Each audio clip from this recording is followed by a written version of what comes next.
जंगल में बंटी कबूतर का सबसे बड़ा आमों का बगीचा था। बंटी कबूतर अपने आमों का ध्यान रख रहा था और इधर कालू कौवा जंगल में टहल रहा था। कालू कौवा टहलते टहलते एक पेड़ पे रुकता है।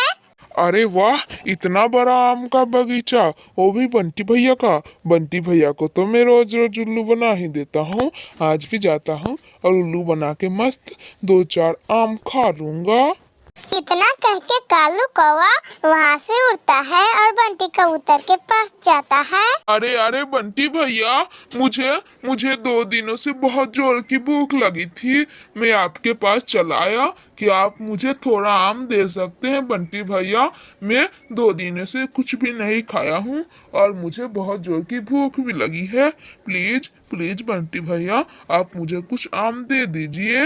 अरे अच्छा ठीक है कालू, तुम कुछ आम खा लेना।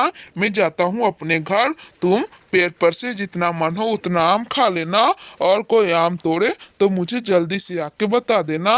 मैं जाता हूँ अपने घर। ऐसा कह के बंटी कबूतर वापिस वहाँ से अपने घर चला जाता है। बंटी कबूतर के जाने के बाद वहाँ पर एक मिट्ठू तोता आता है और वो कालू कौवे से कहता है, अरे कौवे भैया, ये आम का बगीचा क्या आपका है? मुझे आम खरीदने थे क्योंकि मुझे शहरों वाले जंगल में आम बेचना है। शहरों वाले जंगल में आम का बहुत व्यापारी चलता है ना, इसीलिए आम वहाँ बहुत महंगे बिकते हैं। मुझे आम खरीदना है। क्या आप आम का बगीचा बेच सकते हैं कौवे? वो आम का बगीचा कालू कौवे का था भी नहीं, लेकिन कालू कौवा फिर भी झूठ बोलता है और उस तोते से कहता है, अरे हाँ तोते भैया, ये इतना बड़ा बगीचा मेरा ही है। अगर आपको ये बगीचा खरीदना है तो आप ये पैसों से भरा बैग मेरे हाथ में दीजिए। मुझे भी दूसरे जंगल जाना है। मुझे भी कुछ काम है, इसलिए आप ये बगीचा खरीद सकते हैं। लाइए पैसा। वो तोता कालू कौवे को पैसों से भरा बैग दे देता है। कालू कौवा वो पैसों के बैग लेके वहाँ से चला जाता है। तुम लोग देखो, ये इतना बड़ा आम का बगीचा मैंने खरीद लिया है बस 10 ही लाख में। इतना बड़ा आम का बगीचा, वाह। तुम लोग जाओ और इस आम के पेड़ पे जितना भी आम लगा है तुम लोग सब तोड़ दो और एक पिकअप में मंगा देता हूँ, उसमें डाल देना। बंटी कबूतर भी अपने घर से वापस नाश्ता करके अपने बगीचे में आ रहा था।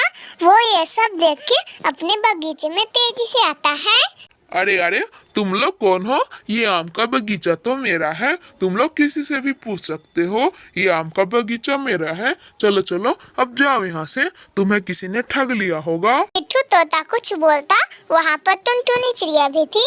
टुनटुनी चिड़िया ने सब कुछ देखा था। टुनटुनी चिड़िया बोलती है, अरे हाँ तोते भैया, बंटी भैया सच कह रहे हैं कि आम का बगीचा ये इसका है। आपको उस कालू कौवे ने ठग लिया है। वो कालू हमारे जंगल का चोर पक्षी है।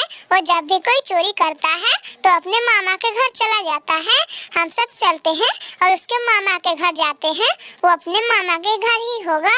सारे पक्षी कौवा के मामा के घर चले जाते हैं।